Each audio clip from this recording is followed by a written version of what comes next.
Hi everyone, I'm Mark Diminbayson from BIT 4A FSM, and today my report is all about Philippine National Building Code, Chapter 6. Introduction. The Philippines National Building Code, or the RA 6541, is an act to ordain the Institute of National Building Code of the Philippines. It does not conform with the developmental goals and infrastructure program of the government, and it does not equitably provide for all the technological requirements of building structures in terms of up-to-date design and construction standards and criteria. In the formulation of new national building code, it is the desire and policy of the government to avail of the harness the technical expertise, professional know-how of men in public and private sectors. General provisions. General provisions on the building requirements and site requirements are as follow.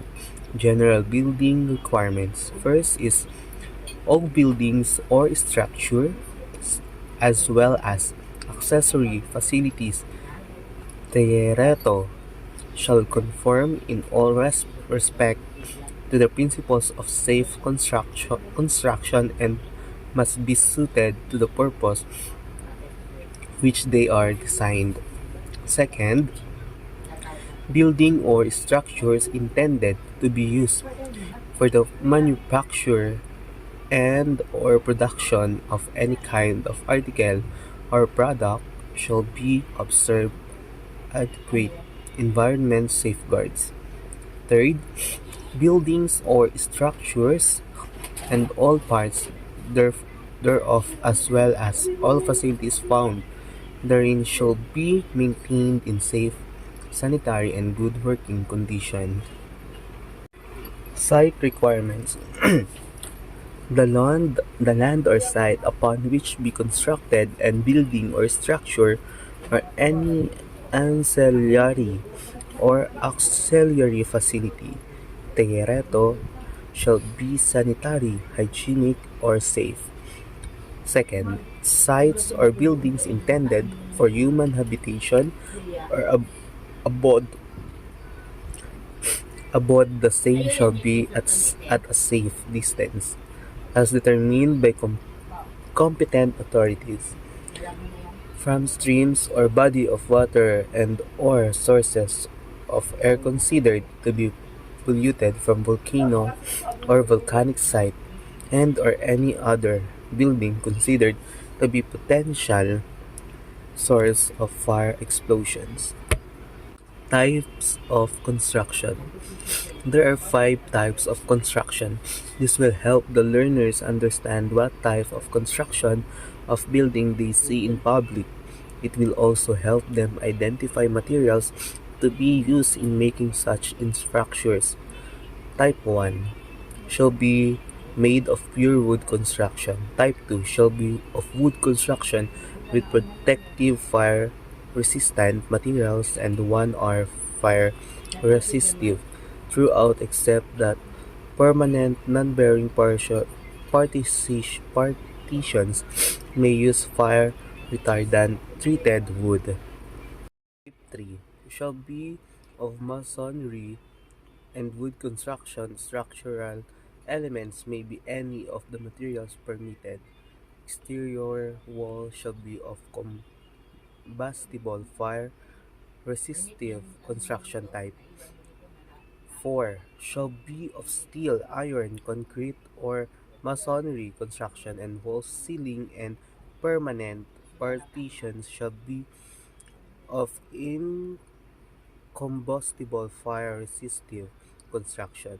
Type 5 shall be 4 hour fire resistive throughout, and the structural elements shall be of steel, iron, concrete, masonry construction. Fire resistive requirements in construction. Knowing the fire resistance of the different types of building construction will help managers determine what type of building is good for their businesses. This help by lessening the risk of loss to the business and prevent it as well. Material used to be construct a building have different fire resistive ratings. This is the degree to which a material can withstand fire as determined by generally recognized and accepted testing methods. It is also important to understand the fire resistive time period rating. This is to prevent another loss to the business since it measures length of time a material can withstand being burned, which may be 1 to 2 hours, 4 hours, etc. Fire resistive standards. All materials of construction and type of materials and assemblies or combination thereof shall conform to the fire resistive ratings. First, floor construction. Solid RC slab. 2. Solid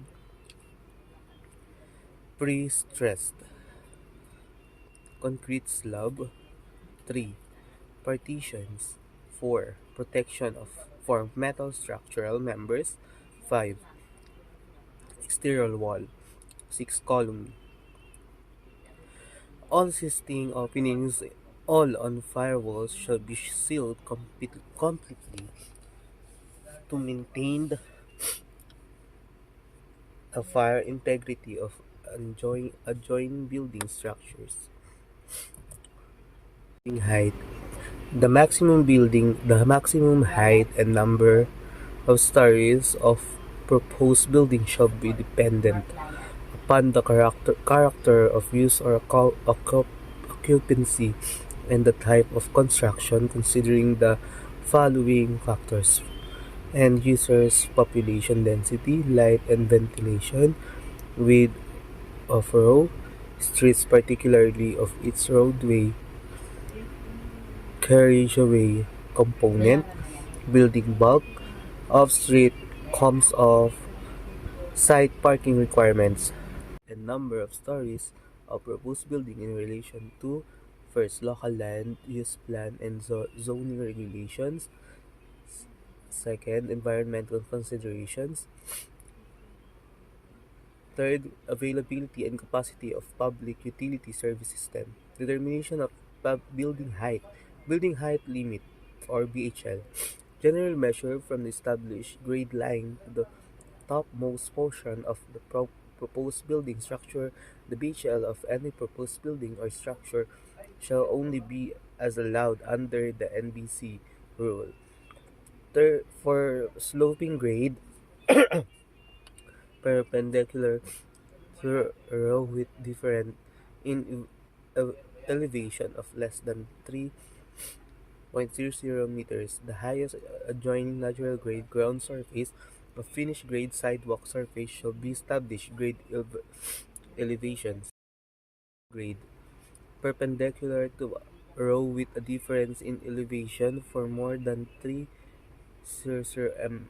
The average grade level established grade elevation. Structure shall also be governed by the following row-based limitations. A. Uh,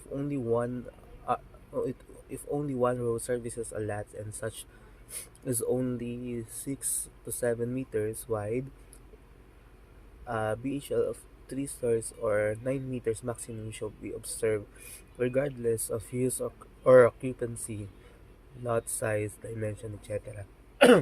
B.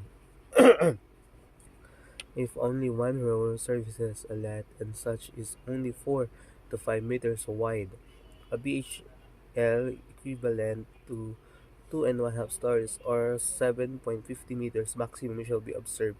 C.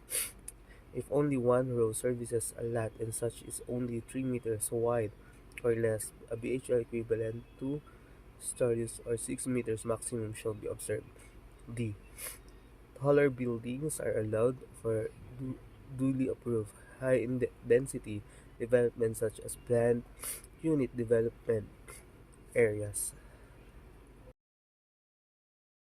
The rental condition in the building structure and vice versa, coupled with the effective control of air, noise, and thermal pollution, radiant heat, lights and shadow, etc., and the optimization of natural light. E. Effect of traffic condition on the building structure and vice versa, and the satisfaction of parking loading requirements in accordance with the rule. F. Availability and capacity of public utility service system considering the availability and the vacancy of electric power, potable and non-potable water supply, drainage and sewerage transportation. G. Need for applicable building safety and maintenance system, lighting, arresters, beacons, protective railings and barriers, gondolas, windows washing system.